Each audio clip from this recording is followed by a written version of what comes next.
Ang TNT big man na si Henry Galinato nga ba ay pinoporsu o gusto ng kunin ng Magnolia Hotshots. At ang willing daw nilang i-offer ay itong kanilang big man naman na si James Laput. So magpapalitan ng sentro ang dalawang matinding koponan. Itong si Henry Galinato matagal na napapabalita at nababanggit yung pangalan pagdating sa mga trade rumors. Pero hanggang sa ngayon ay hindi pa napapabalita kung ito'y mapapalitan nga o hindi. Alam natin na maraming teams ang gustong kumuha dito pero ngayon ang Magnolia daw determinado talaga at willing na nga silang i-give up itong si James Laput.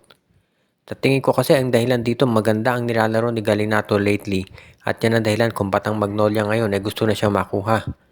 Siguro nakikita ni Coach L.A. Tenorio na yung laro nitong si Galinato ay magiging pwedeng-pwede para dito sa Hotshots. Kaya naman sa tingin ko magiging isa na to dito talaga sa mga pwedeng makatulong talaga para dito sa kanilang lineup. At muna naman tayong makikita na magiging issue talaga dito lalo na. At alam natin na itong Magnolia, no? Alam na alam ni Coach Tenorio kung paano gagamitin at mamamaximize yung galing nitong si Henry Galinato. Kung nanonood kayo ng laro ng TNT, makikita naman ninyo kung gaano kahusay ang nasabing player. At yan ang dahilan kung bakit ito ay gustong makuha ngayon nitong si Coach Tenorio. Ito naman si James Laput, mahusay din yan at magagamit naman ni Coach Chot Reyes.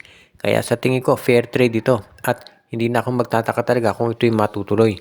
Lalo na ngayon at itong Magnolia TNT, kabilang sa mga teams talaga na gustong gumawa ng malaking pagbabago at upgrade dito sa magiging performance nila sa Governor's Cup pagkatapos ng very disappointing na Commissioner's Cup. Kaya nga talagang makikita natin dito na itong Magnolia at itong TNT tropa malamang ituloy na itong trade para makuha na ng hotshots itong si Henry Galinato at si James Laput naman ay malilipat na dito sa kuponan ng TNT. At isa na naman itong instance kung saan ang MVP at SMC ay nag-trade. May bali-balita ngayon na baka daw ang big man ng Meralco Bolts na si Cliff Hodge ay malipat na dito sa koponan ng Raynor Shine Elasto Painters kapalit ni Luis Villegas. Willing na raw ang Raynor Shine na kunin ang veterano kapalit ng itong si Villegas kahit na mas matangkad at mas matanda. Kahit mas matangkad itong si Villegas, mas may experience naman itong si Cliff Hodge. So parang yan daw yung trade-off na payag gawin nitong Raynor Shine Elasto Painters. Ang problema kasi dito kay Villegas parang si Kit Datu na palaging nai-injure. Pero ngayon na daw ay kaya itong namang Meralco Bolts ay willing daw mag-take ng risk at yan ang dahilan kung ba't gusto nilang makuha itong si Luis Villegas. Sa panig naman nitong koponan ng Raynor Shine Elasto Painters, importante sa kanila yung maging healthy yung mga big men nila. Kaya nga gusto na nilang i-trade itong si Villegas kapalit nitong si Cliff Hodge. Dahil alam natin si Cliff Hodge kahit veterano na yan, halos hindi ito nai-injure. Kaya nga yan ang gustong makuha ngayon nitong si Coach Yeng Giao. Sa bagay, yung laro naman ni Cliff Hodge, nababagay talaga yan para dito sa koponan ng Raynor Shine Elasto Painters. Very physical ito.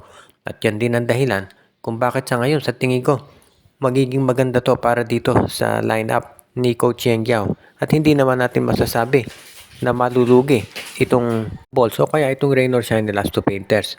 Parehong maganda yung kanilang ilalaro dito kaya sa tingin ko pwedeng-pwede talaga to sa parehong panig at wala akong nakikita na magiging issue dito pagdating dito sa sabihin nating malulugi.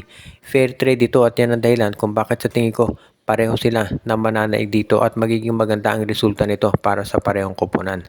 Kaya nga itong klase ng trade na to nakikita ko kaagad-agad yan aaprubahan ng PBA dahil syempre magiging maganda naman to para sa lahat. Lalo na at naghahanap pareho ng big man itong Raynor Shine. At pati na rin syempre itong Meralco Bolts ni Coach Nenad Vucinic.